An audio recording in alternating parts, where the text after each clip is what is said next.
नमस्कार दोस्तों, मैं सुरेंद्र सोनवाल आप सभी का चैनल पर स्वागत करता हूं। तो दोस्तों आज अपन देख रहे हैं यहां से वार्षिक परीक्षा 70-2023-24 का पेपर है। विज्ञान का पेपर हुआ है दोस्तों। क्लास 9th के लिए पेपर था। 100 नंबर का पेपर आया है। 3.25 घंटे का ये टाइमिंग मिला है। तो दोस्तों बहुत इंपॉर्टेंट पेपर है। मैं आपको आंसर की बताने वाला हूं, तो वीडियो में बने रहें। जिनका पेपर हो गया उनके लिए अच्छी बात है, उनके आंसर की मिल जाएगी आपको, और जिनका नहीं हुआ उनका सेम पैटर्न पे ऐसा ही पेपर आपको देखने को मिलने वाला है। तो आप सभी क्वेश्चनों को ध्यान से देखें। तो यहाँ से वस्तुनिष्ठ प्रश्न आ रहे हैं अपने पास में। 10 क्वेश्चन है, देख सकते हैं। तो बोला जा रहा है कोशिका का बिजली घर कहलाता है, तो इसका आंसर आएगा द। दोस्तों ये जो पेन से टिक लगे हुए हैं इनको आप आंसर मत मानना, क्योंकि ये किसी बच्चे से पेपर लिया गया है। फिर उसके बाद में इसके आंसर सॉल्यूशन आपको मैं बता रहा हूँ, तो उसने बच्चे ने गलत टिक कर दिया है। तो मैं जो आंसर बताऊँगा वही आप मानते हुए चलेंगे यहाँ से। तो चलो मैं दूसरा पेन ले लेता हूँ, थोड़ा सा कन्फ्यूज नहीं होंगे। तो यह आंसर हो जाएगा। ऐसे आपके पास में है, पादप में जल का संवहन कौन करता है? तो इसका आंसर आपका दूसरे का हो जाएगा ए, जाइलम। फिर थर्ड में अपन से बोला जा रहा है, देख सकते हैं आप लोग यहाँ से क्या बोल रहा है। यहाँ से 0 डिग्री सेल्सियस पर जल की भौतिक अवस्था होती है। तो यहाँ से तीसरे का आंसर हो जाएगा आपके पास में ठोस। क्या होती है? ठोस। फिर उसके बाद में है अपने पास में यहाँ से निम्न में से अधातु का उदाहरण है। तो चौथे क्वेश्चन का जो आंसर होगा ये होगा ब आंसर। फिर अपने पास में है निम्न में से कार्बन का सही इलेक्ट्रॉनिक विन्यास कौन सा है? तो इस 5वें क्वेश्चन का जो आंसर आएगा ये आएगा आपका दोस्तों ये द आपका आंसर हो जाएगा। तो अब चलते हैं अपन लोग यहाँ से छठे क्वेश्चन में। तो छठे क्वेश्चन में अपन को दे रखा है द्रव्यमान का ऐसा ही मात्रक है, तो ये पूछा जा रहा है। तो इसका आंसर आ जाएगा आपके पास में ब किलोग्राम। फिर 7 में बोला जा रहा है नाइट्रोजन तत्व का प्रतीक है, तो ये आपके पास में आएगा 7वें का द आंसर। क्या आएगा? The answer, nitrogen. फिर यहाँ से कार्य करने की दर को कहते हैं, तो कार्य करने की दर को क्या कहते हैं? तो ये 8वां क्वेश्चन है मेरे सामने जो आ रहा है। तो ये आएगा अपने पास में ये शक्ति। क्या कहते हैं? शक्ति। ठीक है। तो फिर उसके बाद में वैसे तो कार्य करने की शक्ति की दर है जो जूल होती है, लेकिन यहाँ शक्ति आपका आंसर आएगा। फिर उसके बाद में आएगा अपने पास में, देख सकते हैं 9वां क्वेश्चन। तो बोला जा रहा है ध्वनि तरंग के निम्न अभिलक्षण होते हैं। तो यहाँ से 9वें क्वेश्चन का आंसर हो जाएगा आपका ब। क्या हो जाएगा? ब। तो 10वें क्वेश्चन में है वर्मी कंपोस्ट बनाने वाला जीव है, तो इसका आंसर आ जाएगा आपके पास में स, केचुआ। क्या आ जाएगा? केचुआ आपका आंसर आ जाएगा। अब चलते हैं अपन लोग दोस्तों 2 से 11 तक के क्वेश्चन आप देख सकते हैं, ये आपको दे रखा है और सभी रिक्त स्थान वाले क्वेश्चन है। तो सबसे पहले सेकंड क्वेश्चन को देखो आप। तो सेकंड क्वेश्चन में क्या दे रखा है, इसको ध्यान से आप लोग दोस्तों देखना कि क्या दे रखा है। तो इसमें दे रखा है गैसों का द्रव में परिवर्तन कहलाता है। गैस का द्रव में परिवर्तन हो जाना क्या कहलाएगा? ये कहलाएगा ऊर्ध्वपातन। क्या कहलाएगा? ऊर्ध्वपातन कहलाएगा। ठीक है। फिर इसके बाद में पीतल व धातुओं का मिश्रण है। अब मिश्रण किस किस का होता है यहाँ से? तो आप कर सकते हैं तांबा।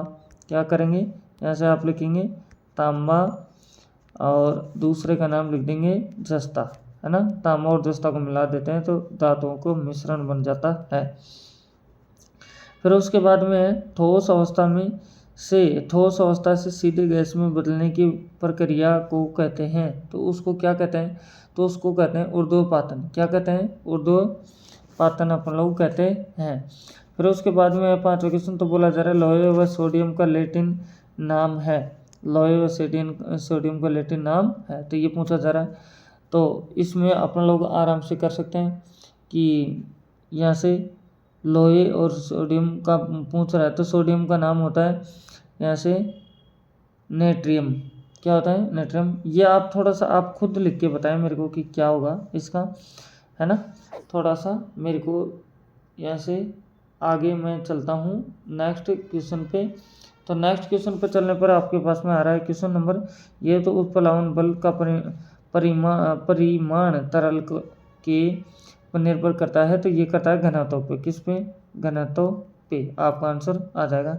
फिर इसके बाद में आपके पास में ये 7वां क्वेश्चन तो बोला जाए खरीफ की फसल का समय होता है, तो खरीफ की फसल का समय होता है जून से जुलाई। क्या होता है? जून से जुलाई ये होता है।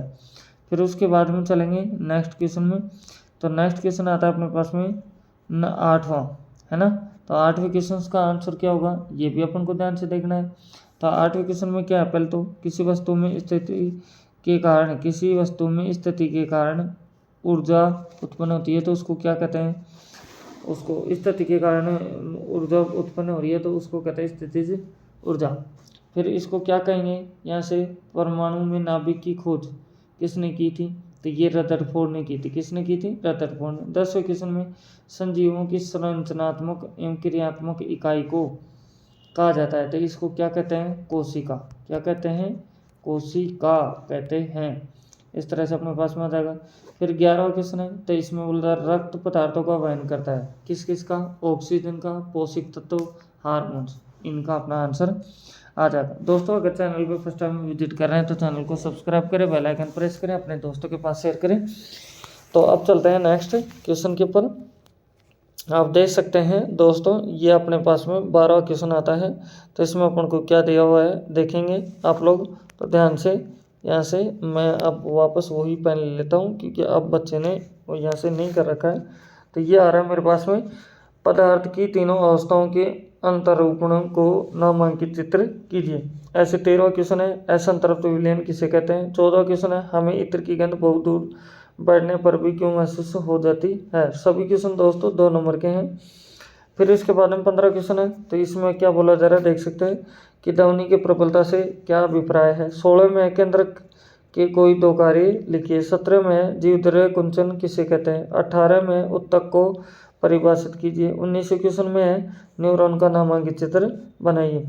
20वें क्वेश्चन में बस की छत पर रखे सामान को रस्सी से क्यों बांधा जाता है। सभी 2 नंबर के क्वेश्चन चल रहे हैं, देख सकते हैं आप लोग। फिर 21वें में गुरुत्वाकर्षण के सार्वत्रिक नियम की क्या महत्व है।